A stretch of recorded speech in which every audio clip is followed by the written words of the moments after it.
एक कपल को शादी के 11 साल बाद एक लड़का हुआ। वह बहुत ही प्रेमी कपल थे और उनका लड़का उनकी आंखों का तारा था।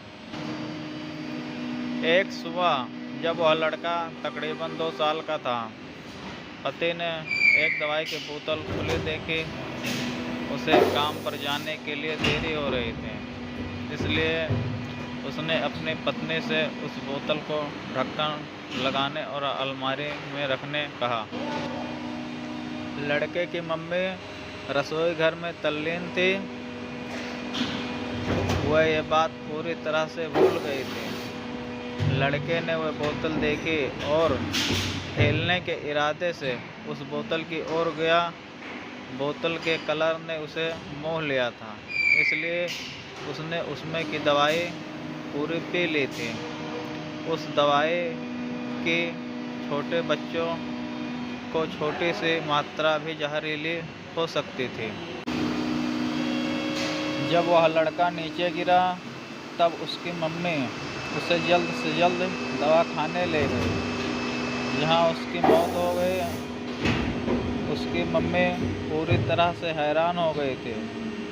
वह भयभीत हो गई थी कि कैसे वह अब अपने पति का सामना करेंगे। जब लड़के के परेशान पिता दवाखाने में आए तो उन्होंने अपने बेटे को मृत पाया और उनकी पत्नी को देखते हुए सिर्फ 4 शब्द कहे। आपको क्या लगता है कौन से वो 4 शब्द? पति ने सिर्फ इतना ही कहा, आई लव यू डार्लिंग।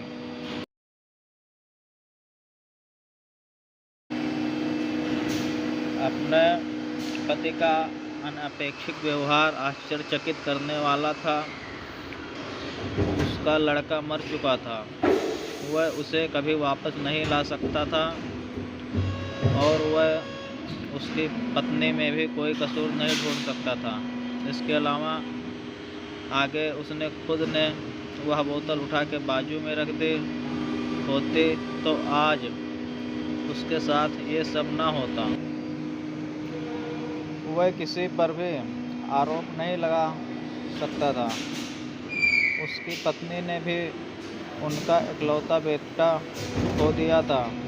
उस समय उसे सिर्फ अपने पति से सहानुभूति और दिलासा चाहिए थी और यही उनके पति ने उस समय उसे दिया।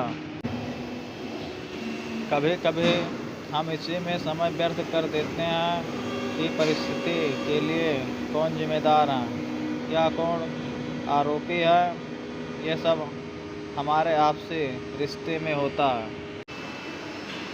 जहाँ जॉब करते हैं वहाँ या जिन लोगों को हम जानते हैं उस सभी के साथ होता है और परिस्थिति के आवेश में आकर हम अपने रिश्ते को भूल जाते हैं और एक दूसरे का सहारा बनने के बजाय एक दूसरे पर आरोप लगाते हैं। कुछ भी हो जाए, हम उस व्यक्ति को कभी नहीं भूल सकते जिससे हम प्रेम करते हैं। इसलिए जीवन में जो आसान है उसे प्रेम करो। आपके पास भी जो है उसे जमा करो और अपनी तकलीफ़ों को विचार कर के बढ़ने के बजाय उसे भूल जाओ। उन सभी चीज़ों का सामना करो जो आपको अभी मुश्किल लगती है या जिससे आपको डर लगता है। सामना करने के बाद आप देखोगे कि वह चीज़ें उतनी मुश्किल नहीं हैं जितना कि आप पहले सोच रहे थे। हमें परिस्थिति को समझकर ही लोगों के साथ व्यवहार करना चाहिए और लोगों कठिन परिस्थितियों में उसका हमदर्द बनना चाहिए।